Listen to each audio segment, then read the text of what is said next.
If you're only advocating for the needs of the company, then you risk missing out on the most important aspect of values-based recruitment, which is finding the right fit for both parties. And I think a one-sided approach can lead to, candidates just being unhappy, higher turnover rates, and also a damaged employer brand as well, that reputation. So when you balance the needs of the company with genuine advocacy for the candidate, I think you create a process that has long-term success. And I think both parties are going to be happy with the outcomes.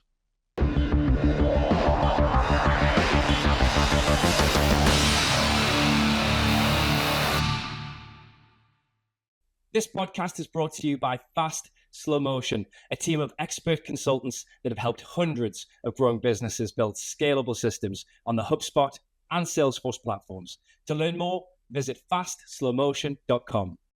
Welcome to the Fast Slow Motion podcast, where we teach you how to build a business you love while enjoying your life. I'm your host, Sam Donaghey, and today's episode is part 1 of our series on how to find and hire superstars. And I'm also joined today by FSM's Director of People, Michael Smith. So Michael, welcome to the podcast.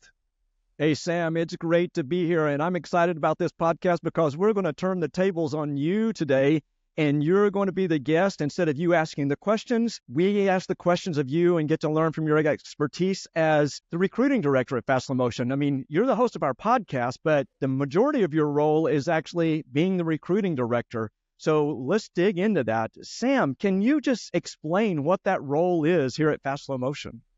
Well, first of all, I'm super excited to be interviewed. Let's just hope I do a good job of it today.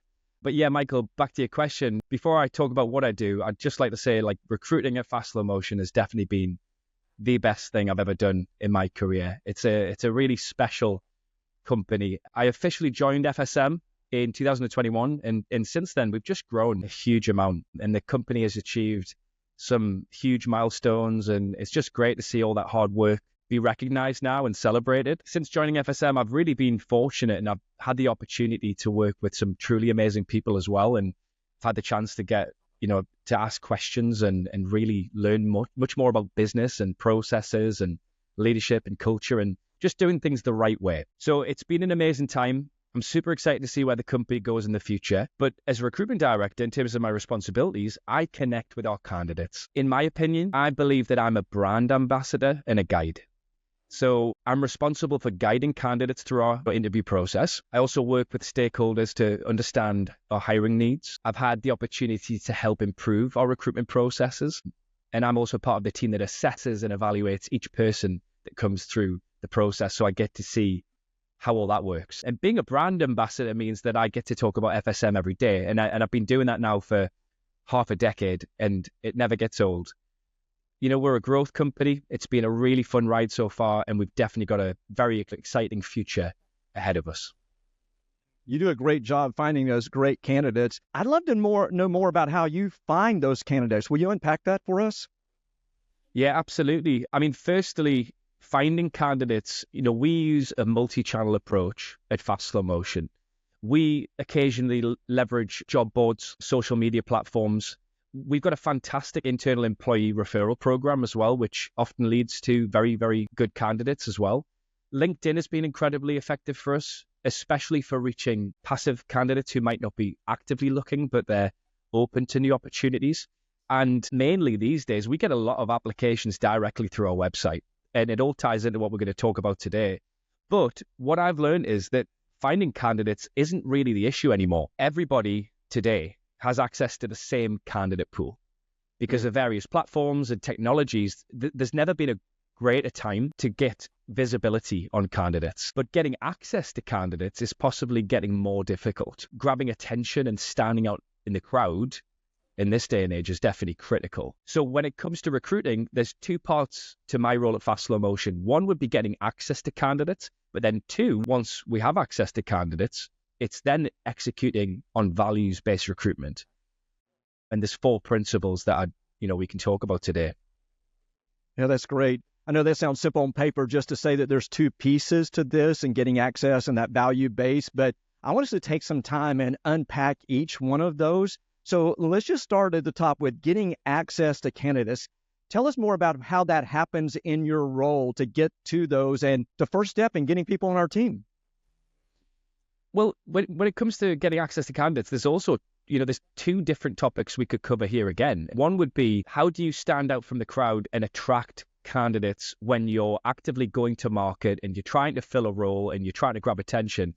This is a great subject. It's a critical one these days as recruiters are increasingly trying to build their personal brand and they're out there developing content and all that good stuff. But the other topic on how to get access to candidates flows nicely into the first of the 4 principles of values-based recruitment here at Fast Slow Motion. And I think it's a powerful one, particularly for internal recruitment teams and business leaders to think about.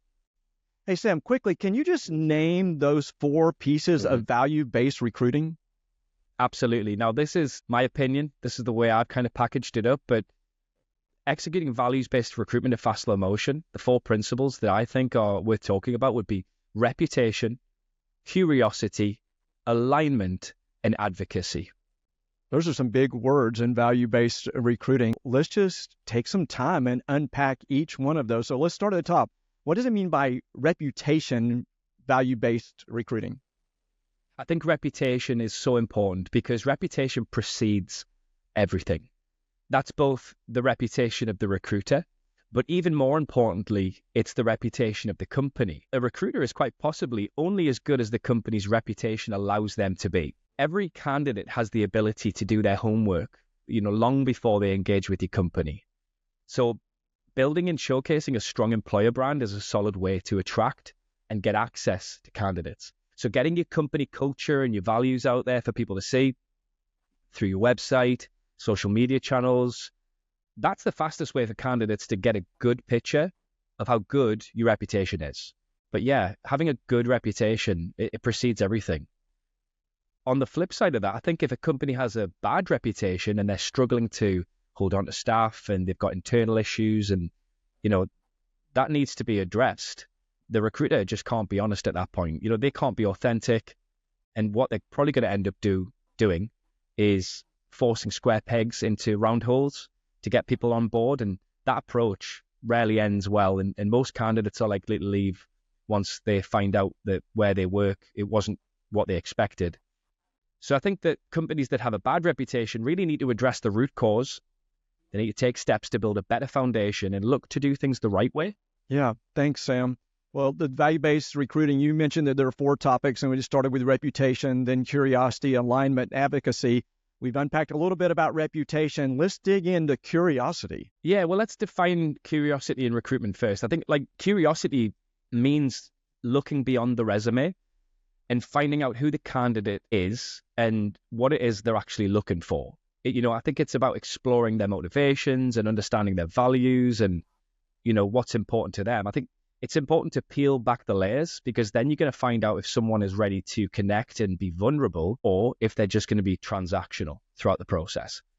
And I think if you have a genuine curiosity, you're going to unlock the potential to understand not just what people do, but why they do it. I think when recruiters show genuine curiosity, they get to know the candidate better, but you also build trust, and then trust helps you to dig deeper and understand the candidate better, which then leads to being able to representing them better too, which is so important. But curiosity is definitely a two-way street. It's not just about the recruiter trying to understand the candidate, but also it's about creating a dialogue where the candidate can really lean in, drive the conversation, and ask the right questions to help uncover what's important to them. So I think when both sides are driven by genuine curiosity, it leads to transparent conversations, which then helps determine if there's a true fit. I think transactional conversations without that genuine curiosity just fail to build proper connections. And then at that point, it's more about ticking boxes rather than understanding true motivations. Yeah, we're a strong believer in this vulnerability-based trust idea where it's transparency, authenticity, and we just become curious about our team members. And now you even say we're curious from the beginning of the candidates getting the best that they can be or helping them become the best that they can be. The third component you mentioned about value-based recruiting is alignment. Let's unpack that. Absolutely, yeah. Alignment is all about making sure that the candidate's values, mission, and goals match the companies, and this is just crucial in values-based recruitment and also for long-term success. Alignment just helps a candidate to become an employee who is engaged, committed, their values resonate with the companies, and it really sets them up for success. We want people to not only fit in, but we want them to thrive and contribute and make an impact. So alignment is just such an important piece of the puzzle, because when things are aligned, it leads to higher performance and better retention rates, and it just makes teams more cohesive, and everybody's working towards common goals and they're sharing the same principles. And Michael, at Fast Slow Motion we hire to culture, so alignment is mission critical. We want to make sure that every team member is genuinely invested in our mission, our work, and also the success of the company. So as a recruiter, it's my job to clearly communicate Fast Slow Motion's company values and mission during my calls with candidates.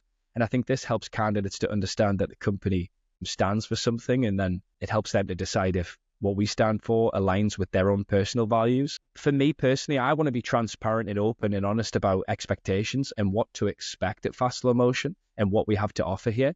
I'm not a believer in sugarcoating anything to get people through the process. I want to find out if we're misaligned as early as possible. And I don't want anyone to waste their time. I want to get the right people on the bus, and I want people to be happy here, and I want them to stay for as long as they're happy. And FSM isn't for everyone. We're clear about that here anyway. And that's why alignment is so important, because a recruiter can sometimes missell the role or the opportunity, and then that kind of thing ends up costing the candidate time and effort, and it costs the business time, effort, and money as well.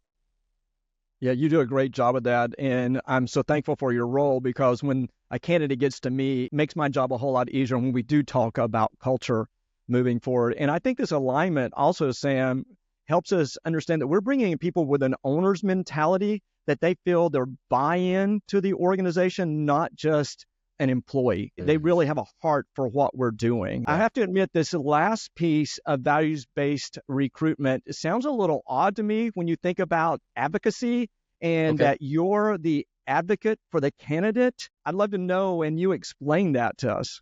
Yeah, well, to give a little bit of context as well to advocacy, remember your role at Fast Slow Motion, Michael. You're an employee advocate, right? As the director of people. So once people come into the business, they've got you as an advocate. Well, on the front end, in the recruitment process, I consider myself a candidate advocate. And what that means is I act as a bridge. I'm communicating the candidate's needs, their concerns, and their aspirations to the hiring team. So what I like to do is try to remain transparent, and I want to give candidates a clear picture of what to expect. And what I always try to do is advocate for fair treatment and alignment with their own career goals. It's, for me, it's about building trust and showing candidates that their well-being is important to us as a company, which I think ultimately leads to better matches in terms of candidates, but also more commitment as when they become employees. And it also, we care about the candidate enough as an internal recruiter to be able to challenge the company if needs be. It's genuinely wanting the best for the candidate and making sure that you look out for them. But that doesn't mean that we're going to argue internally all the time and there's disagreements and we're always pushing back against decisions made. That's a rarity, but it does mean that we have the candidate's best interests and it's a high priority throughout the process. If you're only advocating for the needs of the company, then you risk missing out on the most important aspect of values-based recruitment, which is finding the right fit for both parties. And I think a one-sided approach can lead to, candidates just being unhappy, higher turnover rates, and also a damaged employer brand as well, that reputation. So when you balance the needs of the company with genuine advocacy for the candidate, I think you create a process that has long-term success. And I think both parties are going to be happy with the outcomes. Well, Sam, I appreciate your heart on that. And if there are any candidates listening to this podcast, I want to tell you, in our recruiting meetings, when we go over candidates, that's exactly how you behave and act. So these aren't just words on a piece of paper or words on a podcast. That's how you live out your role. And we sure do appreciate that. Man, this has been great, Sam, as you unpacked how you go out and find the candidates, put in the process. That's so important to us. And you've done a great job, as we've hired a lot of people over the last few years. As you know, when we finish a podcast, we always like to hear a quote from our guest. And since you're the guest today, is there a quote that sticks out to you that kind of aligns with a lot of the things that you've said in this podcast today or supports what you've said in this podcast? I've got two quotes that I've picked out. And one is a Simon Sinek quote. He said, if you hire people just because they can do a job, they'll work for your money.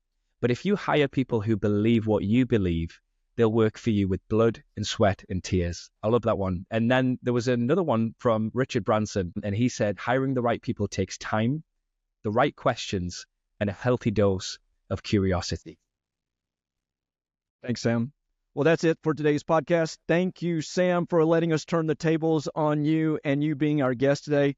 For our listeners, we hope you've enjoyed it. We've had a great time filming this. Remember to subscribe to this podcast at any one of the podcast platforms. And if you want to look at archived episodes of the Fast Slow Motion podcast, you can find that at fastslowmotion.com/podcast.